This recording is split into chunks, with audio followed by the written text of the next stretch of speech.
And the Rams players are not the only ones who have embraced the hands-up gesture of protest. Last night, members of the Congressional Black Caucus took to the floor of the House, raised their hands in a show of solidarity, and called on Congress not to run away from the problems exposed by the killing of Mike Brown. Joining me now is one of the people you just saw there, Congressman Hakeem Jeffries, Democrat from New York. And Congressman, Bill O'Reilly was saying last night that the people are using that gesture, and what that gesture means is they think that white cops are murdering black men everywhere indiscriminately on a warpath. And I want to ask if that's what you mean by that gesture.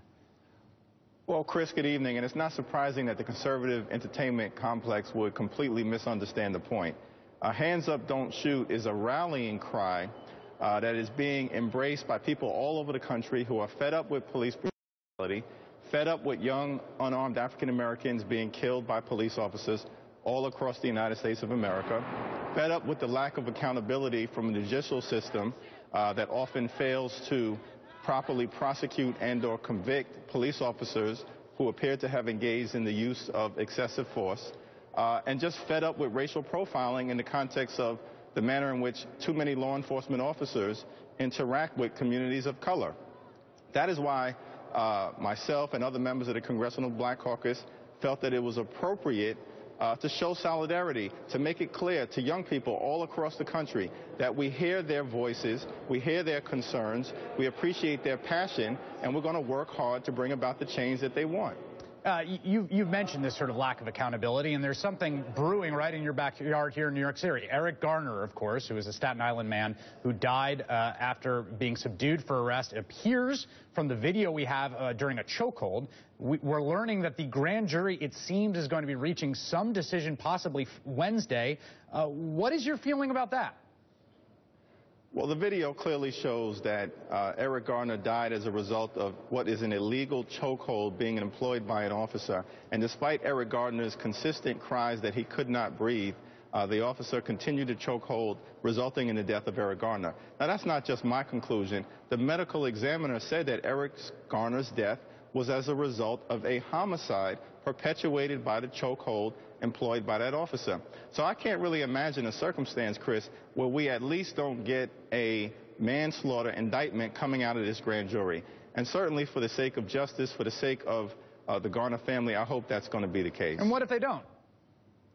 Well, 6 members of Congress, myself included, in August, called for a Justice Department investigation.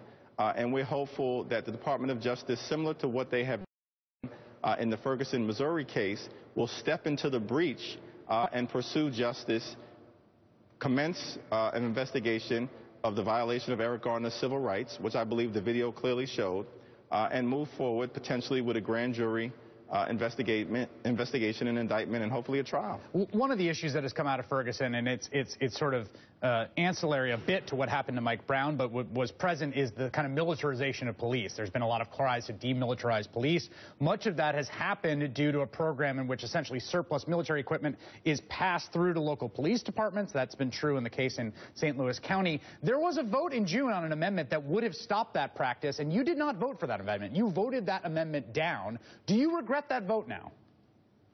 Well, I believe that the amendment actually was designed to repeal the program, and I believe that I supported that amendment. But, Chris, either way, certainly I'm of the view, regardless of what votes have been previously cast, that what we saw in Ferguson, Missouri was a clear indication where the militarization of local police departments, where behaving as if there's a military operation taking place on foreign soil, notwithstanding what's taken place in terms of peaceful demonstrations in American cities, that we've all got to reevaluate this program that has been in place, providing this military equipment to local police departments in the absence of training. And so I think what President Obama has done is an adequate first step.